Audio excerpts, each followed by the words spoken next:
poder admitir al resto de las personas. Bueno, yo los admito a ellos. Ok.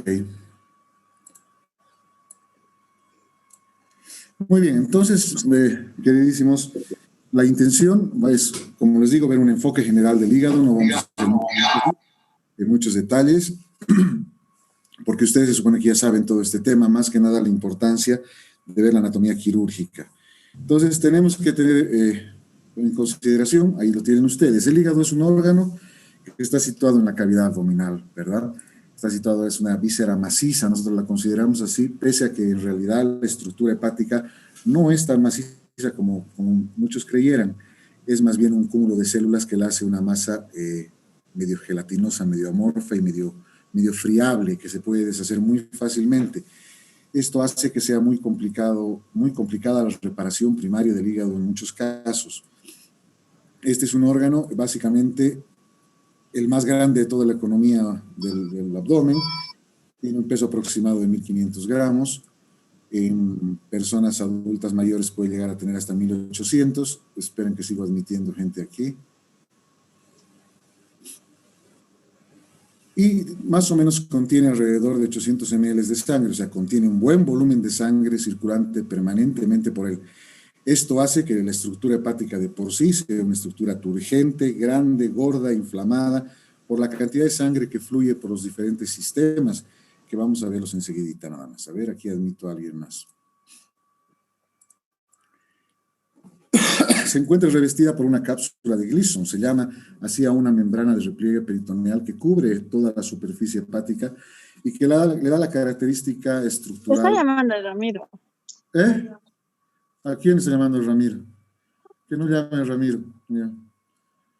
Bueno, entonces eso le da la textura, esa textura brillosa, turgente y fuerte, ese revestimiento con la cápsula de Gleason, que es además una membrana de estructuras nerviosas muy finas y muy ricas, lo cual es traducido clínicamente con la percepción de dolor en la zona hepática. Cuando el hígado se inflama por alguna razón, se produce una distensión de esta cápsula y esa es la que genera dolor. ¿De acuerdo? Entonces, bueno, y como les había mencionado inicialmente, está ubicado en la parte superior derecha del abdomen, recubierta casi en su totalidad por las estructuras costales y bien protegida por ellas. La naturaleza ha sido muy sabia al disponer de que esta estructura esté bien protegida por su friabilidad, por su labilidad. En realidad, los cirujanos no dejamos de tener bastante miedo cuando nos enfrentamos a un paciente con patología traumática, hepática sobre todo, porque muchas veces la corrección, la hemostasia y la sutura de esta estructura puede ser muy, muy dificultosa. Entonces, esto quiero que lo tomen en cuenta. Ahora bien, pues este elemento no está flotando en el abdomen, sino se encuentra sujetado a las paredes y a diferentes estructuras a través de ligamentos. Hay una serie de ligamentos como estructuras firmes que sujetan a ver, voy a seguir añadiendo un cachito. Eso es un problema serio. Que sujetan al hígado dentro de la cavidad. Dentro de estos tenemos los más importantes, por ejemplo, el ligamento redondo. Este ligamento redondo es una estructura vestigial. En realidad viene producida por la obliteración anterior de la vena umbilical, que se ha estenosado y ha quedado como un ligamento y se une también al ligamento falciforme. Ambos ligamentos conforman la estructura principal de la división hepática en dos lóbulos. La división anatómica se llama, y estos lóbulos son el lóbulo hepático derecho y el lóbulo hepático izquierdo. Ustedes tienen claramente diferenciado la división que les estoy planteando. Aquí, ¿qué es lo importante? Y que me interesa mucho que ustedes tengan en cuenta y tengan presente siempre. En pacientes que han sufrido trauma abdominal, este ligamento, en realidad ambos ligamentos, que son estructuras muy firmes, se mantienen fijas en el momento de la lesión, cuando se produce, vamos a decir, un impacto anterior, en el que el resto de la estructura hepática se desplaza hacia adelante. Y entonces, como esta estructura se mantiene firme, la lesión que se produce se llama lesión por cizallamiento. Esta lesión es importantísima y es de muy difícil tratamiento, es decir, el desgarro que se produce en el parénquima hepático, secundario a que este elemento sea fijo y todo el resto de la estructura se mueva junto con el momento del trauma. Después tenemos los ligamentos triangulares, que son estructuras de sostén distales. Tenemos un ligamento triangular derecho y un ligamento triangular izquierdo. Ambas estructuras permiten que el hígado no se caiga sobre sí mismo, no se boque sobre sí mismo, y se mantenga, entre comillas, vamos a decir, como distendido, como extendido sobre la zona anatómica que le corresponde. El ligamento coronario, que en realidad más que un ligamento de sujeción viene a ser un área de separación, es un ligamento que se encuentra a todo lo largo de la cara superior, pues y está adosado, está adherido a la cara diafragmática abdominal. Este es muy importante, esta zona también, porque ustedes recordarán que todos los abscesos y todas las colecciones que se pueden generar en esta zona se realizan precisamente en este lugar. El absceso subfrénico, por ejemplo, es un absceso muy típico en pacientes que han infectado la cavidad abdominal con diferentes tipos de patología, y entonces se forma, por lo general, en esta zona. ¿De acuerdo? Tenemos también algunos ligamentos que no los vemos en esta imagen, que los voy a mostrar un poquito más adelante, como el ligamento hepatoduodenal, que son ligamentos de sujeción con las vísceras inferiores, y el ligamento gastrohepático. Eso lo vemos enseguidita nada más, ahora que les cambio la imagen. Esta es una imagen de la cara inferior, y aquí lo que me interesa que quede muy, muy bien establecido es que ya les había hablado de una división anatómica, de una división morfológica anatómica del hígado, que lo divide en dos lóbulos, derecho e izquierdo, y esta división estaría marcada por este ligamento, ¿verdad? Pero sin embargo hay también una división funcional, que está dado por una línea trazada por el lecho hepático y que va por fuera de la vena cava inferior. Esta división se llama división funcional. ¿Por qué les estoy haciendo este comentario? Porque resulta ser que la división funcional es muy importante en lo que llamamos segmentación hepática. Ustedes se acordarán de anatomía, me imagino que han llevado todos aquello, pero si no se los voy a recordar porque es sumamente importante ver cómo se subdivide el hígado en función a lo que nosotros vamos a necesitar hacer posteriormente. Sin embargo, también valga la diapositiva para hacer dos puntualizaciones importantes que me gustaría que no las olviden. Es que la cara inferior del hígado tiene una serie de pequeñas marcas, delimitaciones que están en relación a los órganos inmediatamente inferiores, ¿no es cierto? Eso se lo muestro también ahora. Aquí tienen ustedes la impresión gástrica, hay una impresión colónica, etcétera. Todos los órganos inferiores que están en directa y estrecha relación con la estructura de la cara inferior del hígado, marcan o hacen huella, diremos así, sobre el hígado. En la cara anterior me olvidé comentarles, las impresiones costales también pueden estar presentes. Y esta región en la que se encuentran estos ligamentos que les había comentado, por lo menos uno de ellos, el gastrohepático, que es muy importante y es una prolongación del epiplón menor. Este es el estómago y ustedes tienen el epiplón menor. Y tiene un ligamento que se relaciona íntimamente en el pedículo hepático con el hígado. Este ligamento es el gastrohepático. Es importantísima esta estructura porque nosotros manejamos una maniobra, ustedes se acordarán de la maniobra de Pringle. Esta maniobra es una maniobra empleada para hacer hemostasia en pacientes con sangrados incoercibles o sangrados muy profusos del parénquima hepático, que se realiza con el pinzamiento, digamos así, de los dedos sobre esta estructura o este paquete, que se encuentra por detrás del ligamento gastrohepático.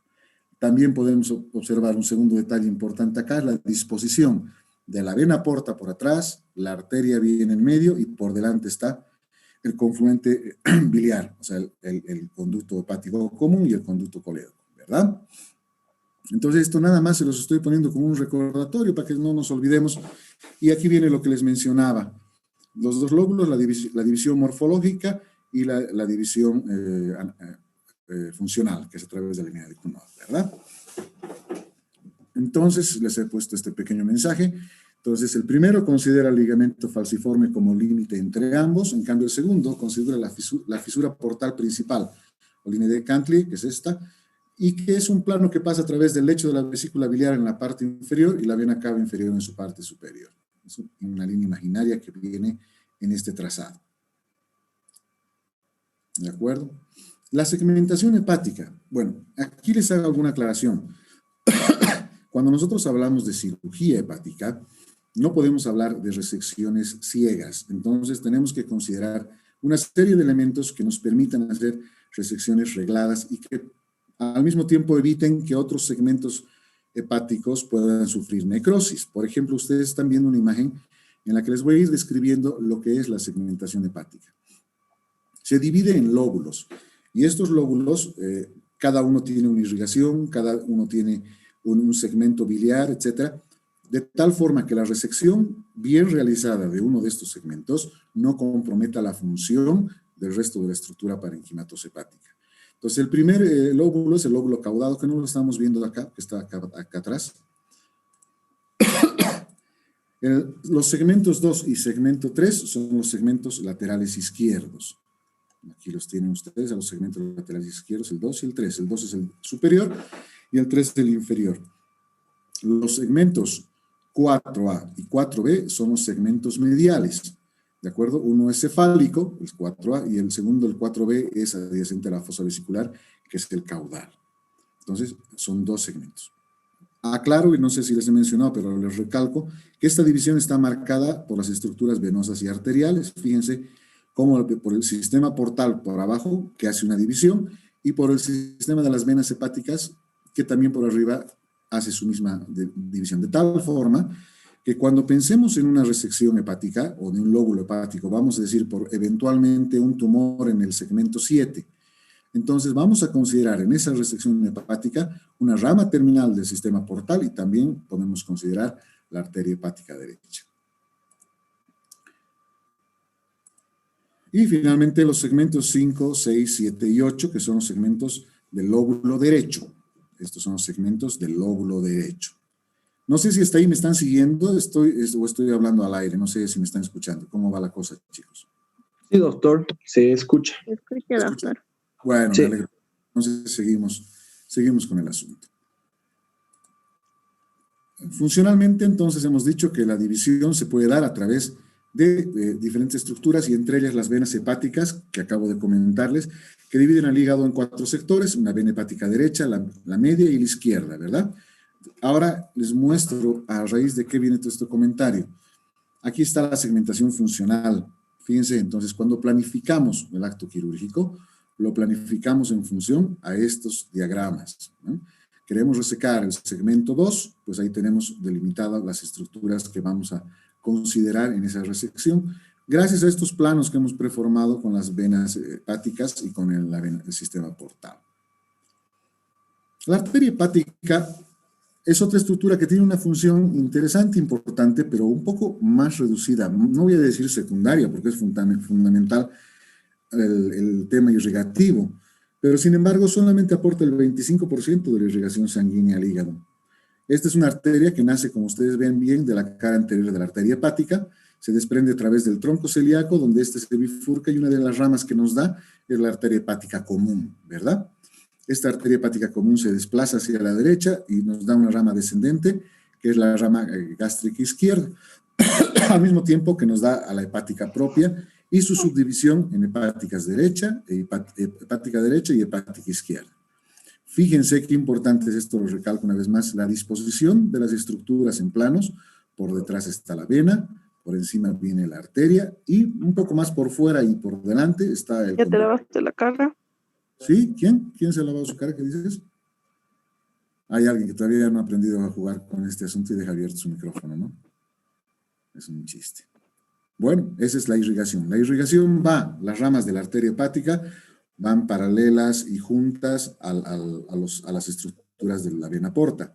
O sea, discurren por los mismos segmentos. Ay, Marta, tú eres la que estás con tu micrófono abierto. disculpe, doctor. Estás disculpada. La vena porta. La vena porta, todos conocemos cuál es la historia de la vena porta. Nace de la confluencia de 3 venas importantes. Aquí las tienen ustedes en este diagrama de fondo.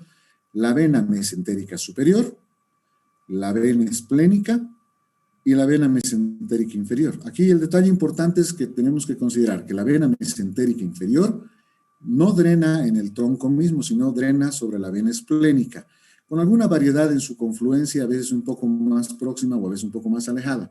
Pero en resumen podríamos decir que es la vena esplénica con la mesentérica inferior la que se une a la vena mesentérica inferior y ambas dan el sistema portal o la vena porta. Esta vena porta cruza el hilio hepático y en su ingreso al parénquima hepático, pues se bifurca en ramas derecha e izquierda. Estas a su vez tienen múltiples ramificaciones hasta llegar al sinusoide y luego empieza el sistema colector, ¿verdad?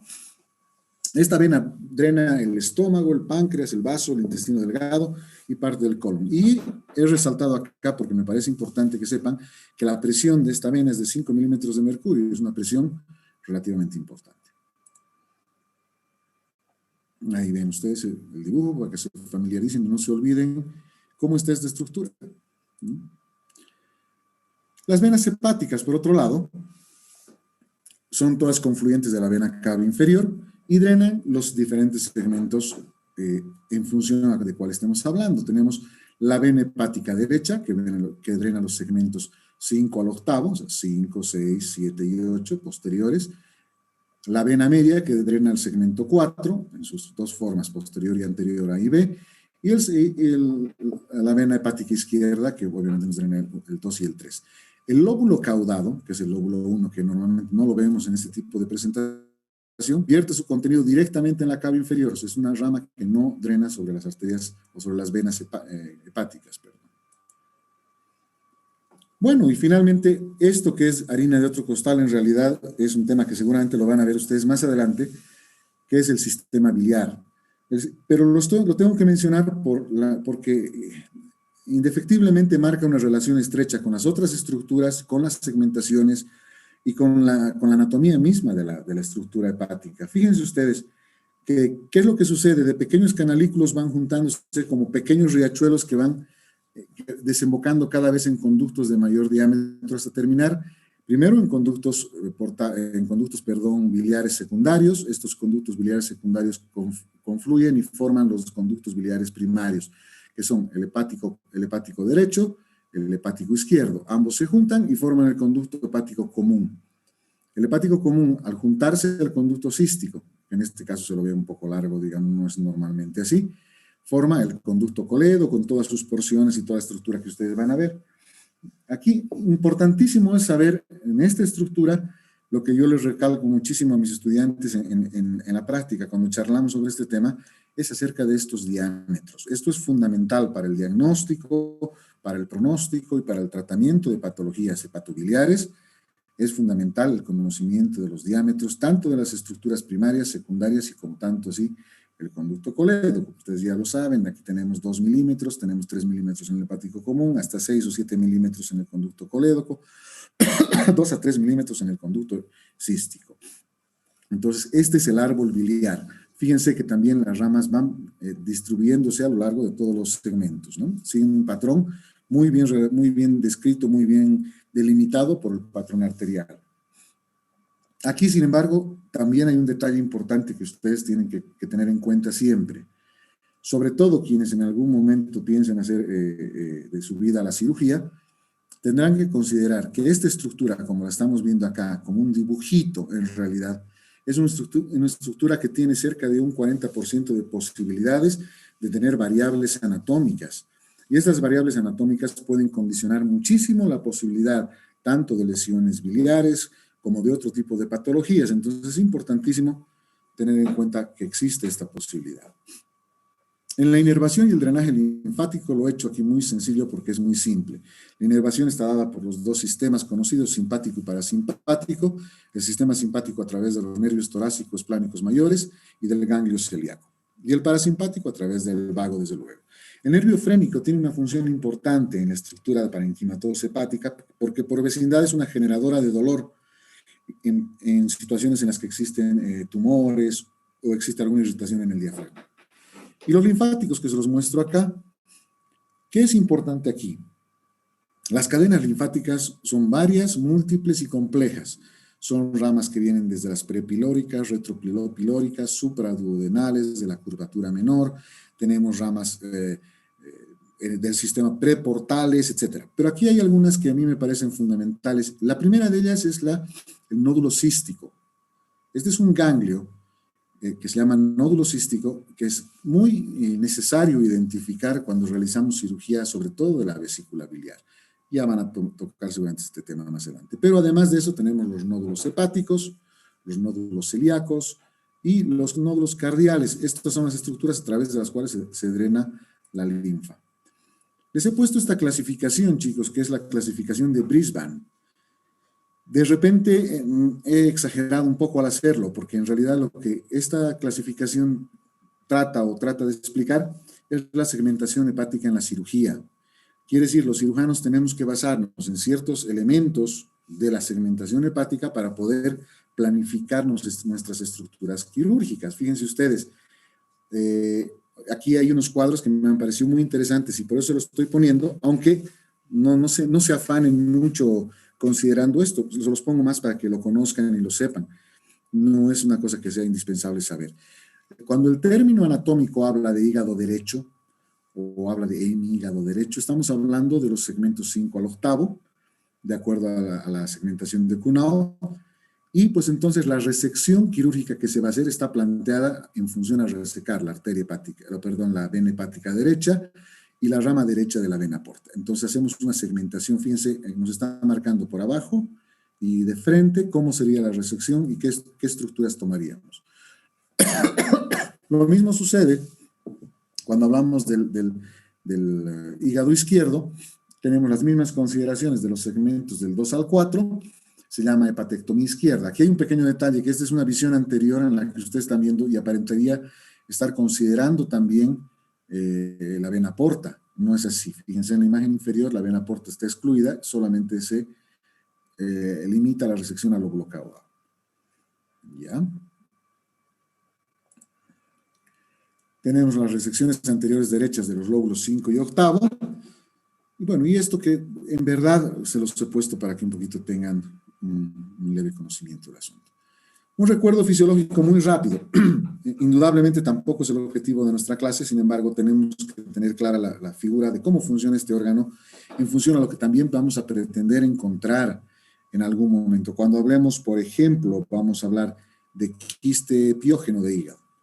Y cuando hablemos de ese tema, vamos a hablar de laboratorios, vamos a hablar de morfología y de una serie de elementos, y para eso ustedes tienen que tener clara cuáles son las cosas alteradas y cuál es la función de esta nuestra estructura hepática. Entonces, delimitaremos o definiremos 3 funciones básicas de almacenamiento, de metabolismo y de producción de secreciones. Almacenamiento, que es en relación al volumen circulante de sangre, como hemos mencionado, son 500 a 800 ml de sangre aproximadamente. El metabolismo básicamente de las proteínas, grasas y carbohidratos, y la producción de algunas secreciones como la glucosa, la bilis y el colesterol y los ácidos grasos. Estos son los elementos que se producen en el hígado. Ahí tienen un gráfico que lo saqué de internet, me pareció muy interesante, porque hace un resumen general toda la funcionalidad hepática y nos describe pues muy claramente, por ejemplo, la producción de bilis a través de secundaria de digestión alimenticia, el metabolismo o metabolización de los lípidos, con la consiguiente síntesis de colesterol y producción de triglicéridos, la síntesis de proteínas como la albúmina, lipoproteínas, etcétera, etcétera, ¿no? Todos los elementos que participan en ello. La glucosa se metaboliza en el hígado, ¿verdad? El hígado mantiene concentraciones adecuadas por periodos cortos y largos a través del metabolismo de carbohidratos. ¿Qué sucede? Nosotros estamos acostumbrados a ingerir alimentos 3 veces al día y eventualmente entre ese espacio de tiempo pues no recibe carbohidrato propiamente tal, por tanto que se metaboliza. El hígado tiene la capacidad de metabolizarlo aún en condiciones de disminución de la ingesta.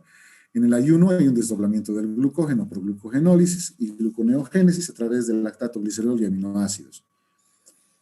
El metabolismo de los lípidos a través de la producción de la bilis, colesterol y ácidos grasos. La bilirrubina, aquí este es un elemento muy importante, y aquí sí me voy a detener un poquito más en hacer alguna consideración con la bilirrubina. Porque sucede que cuando nosotros vemos un paciente ictérico con algún tipo de patología hepática, estamos sospechando que el paciente tiene una elevación en la bilirrubina, ¿cierto? Lo primero que hacemos es que le pedimos la prueba de bilirrubina. Entonces, tenemos que entender que el resultado de esa prueba no es otra cosa que la repercusión del estado de la bilirrubina en este momento específico en el hígado. ¿Qué les digo con eso? Cuando la bilirrubina se ha formado y está libre, en su forma libre en el hígado, se llama bilirrubina indirecta. Quiere decir que no ha sufrido conjugación alguna y que puede estar aumentada en condiciones de daño hepático, en hepatitis, en tumores de hígado o en cualquier condición de enfermedad hepática propia. Pero esta bilirrubina, en la medida que va descendiendo a través del árbol biliar, va sufriendo un proceso que se llama conjugación. Y la conjugación se da a través del ácido glucurónido, entonces se mezcla con este ácido, digamos así. Ya me está avisando que esto va a terminar en unos minutos. Digamos que esta bilirrubina, esa mezcla de bilirrubina lo que está haciendo es activarla, es la forma activa de la bilirrubina no liposoluble, ¿verdad? Entonces, la que no ha sido conjugada, como no es liposoluble, se reabsorbe en la circulación portal nuevamente y vuelve al sistema. Ahí está Henry, está entrando a la charla, pero ya está entrando bien tarde. Entonces esto es importantísimo que lo entiendan, porque ustedes van a recibir el laboratorio y vamos a ver, les dice bilirrubina total de 12, con la bilirrubina directa de 9 y la bilirrubina indirecta de 3. Nosotros debemos presuponer con ese resultado que el proceso o la enfermedad no está producido en la estructura hepática. La enfermedad está producida en el árbol biliar, en el lugar donde la bilirrubina se ha conjugado y pues no ha tenido posibilidades de salir a buen recaudo hasta el duodeno, ¿de acuerdo? Entonces, fíjense, eso es importantísimo. Nos pasa muy seguido a los cirujanos que nos interconsultan por pacientes. Dicen, doctor, quisiera que vea un paciente porque tiene una obstrucción, aparentemente debe ser una coledocolitiasis. Y nos traen un laboratorio donde dice bilirrubina indirecta de 3 y bilirrubina indirecta de 0,7. Entonces, haciendo la interpretación de este laboratorio, ustedes fácilmente pueden concluir que la bilirrubina que se está considerando es la bilirrubina indirecta. Esa es la que se ha elevado. Por tanto, estamos hablando de una patología hepática propia, ¿de acuerdo? Y la formación, ahora les hablo de la formación de la bilis, que se produce desde luego en el hepatocito, y que tiene una serie de confluentes, una serie de elementos. Básicamente está formada en su mayor cantidad de agua, tiene electrolitos como el sodio, el potasio, el cloro, pigmentos biliares y fosfolípidos. Aquí me he olvidado poner colesterol, ¿ya? Me he olvidado poner colesterol, que es un elemento fundamental en la composición de la bilis. Entonces, la función de esta bilis es la digestión de lípidos y vitaminas liposolubles y en la eliminación de productos de desecho a través de la captación de los mismos y la eliminación por el tracto digestivo. Aquí, ¿qué es importante? Cuando ustedes hablen o vean seguramente que es el origen mismo de los cálculos biliares, van a comprender que el desbalance de estos elementos es el generador de la formación de pequeñas micelas que forman núcleos, sobre todo cuando hablamos de colesterol, de núcleos de colesterol que se van arremolinando y se van formando los cálculos a partir de ahí. Y esto se produce por un desbalance en estos elementos. Puede ser por la disminución de agua, puede ser por alteración en los electrolitos, etcétera, ¿no? Entonces, eso es lo que genera la formación de los cálculos. Y el metabolismo de los fármacos. La eliminación de sustancias liposolubles que se convierten en hidrofílicas por dos acciones. Hay dos formas en las que puede volverse un producto manejable, vamos a decirlo así, a través de las reacciones de fase 1, que es la oxidación y reducción de las moléculas a través de la hemoproteína citocromo P450 y la reacción de fase 2, que son reacciones de conjugación. Estos procesos todos son intrahepáticos y se realizan en función de la recepción del fármaco, de ver la posibilidad de hacer al fármaco liposoluble y que pueda ser manejado, o que definitivamente constituye una entidad que genere toxemia. Y cuando tenemos problemas en el hígado, pues vamos a pedirles a algunos laboratorios. Aquí tenemos que tener en cuenta la aspartato transaminasa, la alanina transaminasa, que antes ha cambiado la nomenclatura de estos dos elementos, se llamaban transaminasas glutámicas oxalacéticas y transaminasas pirúvicas. Ahora se llaman aspartato transaminasas y alanina transaminasas. La fosfatasa alcalina, que sigue siendo la misma, y la gamma-glutamil transpeptidasa. Estas cuatro pruebas, erróneamente muchas veces también las consideramos como medidoras de la función celular. Y decimos cuando están alteradas que el hígado no está funcionando bien, que la célula no está funcionando bien. Pero sin embargo, lo que estos laboratorios traducen y lo que quieren decir es que de lo que se está tratando es de daño celular. Quiere decir, estamos hablando de lesión celular. Voy a ponerles un ejemplo. Por ejemplo, una colicistitis crónica gangrenosa que tiene necrosis en su superficie y que ha comprometido parte del lecho hepático, de la estructura hepática. con seguridad va a tener estos elementos elevados. Los va a tener elevados porque el daño celular va a ser manifiesto en todo este sector. Una colangitis compleja y complicada, como la que les voy a mostrar mañana, o bueno, la próxima vez que tengamos unas clases, pueden generar alteraciones de estos laboratorios como resultado del daño producido en la célula y no de la función. En cambio, las pruebas de albúminas y tiempos de protrombinas sí miden la funcionalidad hepática. Quiere decir esto que inclusive en condiciones donde no ha habido un daño celular evidente, la célula hepática puede no funcionar adecuadamente. Entonces, la lesión hepatocelular está caracterizada por las alteraciones de estos dos elementos. Ahora, la alanintransferasa se encuentra sobre todo en hígado, músculo cardíaco, músculo estriado, riñón, cerebro, páncreas, pulmones. Por lo tanto, es un dato mayormente inespecífico. Está ya. Está el aspartato transferasa. Quiere decir que cuando se encuentra elevado, eventualmente puede no resultar necesariamente como consecuencia de un daño o una lesión celular hepática. Puede también encontrarse en otro tipo de patologías, como ustedes pueden ver aquí les he puesto, como hepatitis viral, abuso de alcohol, medicamentos, trastornos genéticos, etc. En cambio, la alanintransferasa es mucho más específico a nivel hepático y su alteración es prácticamente concluyente de que se trata de un problema hepático puro. ¿De acuerdo? Un otro punto importante es la colestasis. Resulta ser que diferente tipo de patologías o diferente tipo de alteraciones pueden generar la dificultad del flujo de la bilis desde su origen en el hepatocito hasta su drenaje final a nivel del duodeno, en la segunda porción del duodeno, ¿verdad? ¿Qué sucede? Tumores, cuerpos extraños, cálculos primarios, cálculos secundarios o cálculos residuales, compresión extrínsecas y adherencias, son elementos que pueden generar la oclusión de la vía biliar, tanto extrahepática como intrahepática. Ustedes ya verán en algún otro tema, por ejemplo, la enfermedad de Caroli, la enfermedad poliquística, la coledocolitiasis y una serie de enfermedades que pueden condicionar que la bilis no salga adecuadamente, se quede y se estanque ahí. Y esto pues obviamente va a generarnos una alteración importante en toda la estructura hepática. La determinación de bilirrubinas, como les había comentado inicialmente, pues va a ser un elemento determinante, ¿verdad? Determinante y muy importante. Y nada más para que no se olviden y para que grafiquen un poquito del concepto del asunto este de la segmentación hepática, de las estructuras hepáticas, de las caras hepáticas, la cara anterior, luego la cara inferior está por abajo, ¿no es cierto? Cómo se dividen los lóbulos, cómo está distribuido el sistema venoso y el sistema portal y el sistema de las venas hepáticas, dónde está la arteria, etcétera. Nada más se los he puesto un poquito para que así se queden frescos. Ahí tienen otro un poco más diagramadito. Y bueno, pues con eso terminamos. Aquí dejamos esto. Y con eso quedamos ahí. No sé